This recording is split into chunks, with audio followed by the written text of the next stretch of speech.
আজকে ভাই লেতা আটাবাদ গান কেমন লাগছে এখন?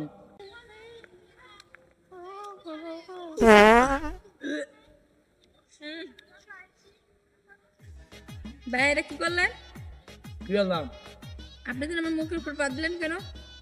আরে আমি মুখ বরাবর বাদ দিচ্ছি কই, আমার পাঁচ হয়েছে নিচে, আপনার মুখ হয়েছে গৌপে ভাই পুরো অ্যাঙ্গেলে আইছে।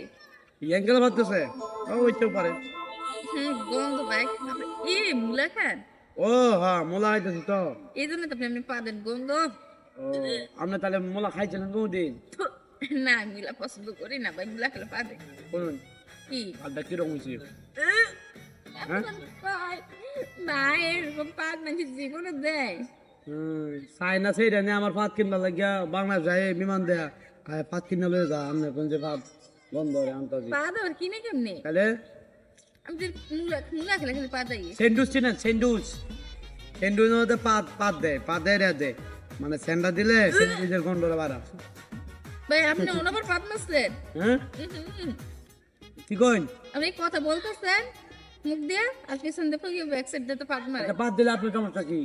হ্যাঁ পাতে যে পাতের গন্ধ। অপমান করে কথা কইতেছেন কি লিগা? পাত একটা সম্মানিত জিনিস। এই মিয়া, পাত দিছি না তো, অনেক সুন্দর করে কথা বলছি, ভদ্রতা দেখাইছি। তো যাইছেন আমি কপত্রতা করছি পাদেরে সুন্দরভাবে সম্মান দিয়ে কথা বলবেন, সেটা পাত না, সেটাকে বলবেন কি ভাই আপনি দূষিত বায়ু কেন দিলেন সেটা বলতে পারেন, দূষিত বায়ু বলবেন, কিন্তু পাত দুধ বলবেন না, এর অপমান করবেন না, তার একটা আছে মান সম্মান আছে, ইজ্জত আছে। ভাই পাগল মানুষ বানাইছে। তাছে না পাতটা কারিন্দা বাইরেছে, কার রাস্তাটা বাইরেছে, আমার রাস্তা দেখতে বাইরেছে, তাই আমার সম্মান থাকলে হেরো সম্মান আছে। ভাই আপনার কথা শুনে আমার হাসি পাচ্ছে। আজকে ভাই লেতা আটাবাদ গান কেমন লাগছে এখন? হ্যাঁ ভাই আপনি আসলে মানুষরা জুতে ঠিক আছে, পা তো দেন, আমার কেমন লাগছে? আপনার পা একদম পাড়াচ্ছে গন্ধ। বন্ধ তাই জিব্রাইলটা সাতটা না পাঁচটা না সাড়ুন গেছে। কথা তো ঠিক করে বলবেন, অনেক সুন্দর করে কথা বলছি ঠিক আছে। গার্ডটা ধরে না অনেকদিন মধ্যে আছে না, মনটা যাইতেছে বরিশালের মানুষ মতো বুঝছেন।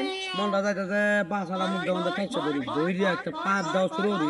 আপনার মন চাইছে কি জানেন? এই যে জুতা দেখছেন না, আচ্ছা জুতার পাশে আমরা আমি আমরা ঢুকিয়ে পাত দিই। না কদিন ধরে আজারে কই আমি কখনো পা দিও না, পা দিতে চাইও না। এই পাত না দেই তো আমরা ফ্যাট বড় গর্ভবতী আপনি পা পা তো পেটে জমে ফুলে গেছে, গ্যাস হয়েছে পেটে, এই গ্যাসগুলো ফালান দিয়া যান আপনার কি আসল মাথা সমস্যা? একটু ওয়াশ করে ওয়াশ করে জামারে করে একটু ওয়াশ করে দিতে। শুনেন, আর একটা কথা বলবেন না, কথা বলে এখানে আপনার গায়ে ফালতু লক্ষ্য নাই তো। পেটের মধ্যে কত গ্যাস জমে রয়েছে, ওয়াশ মশ করে না কিছু না।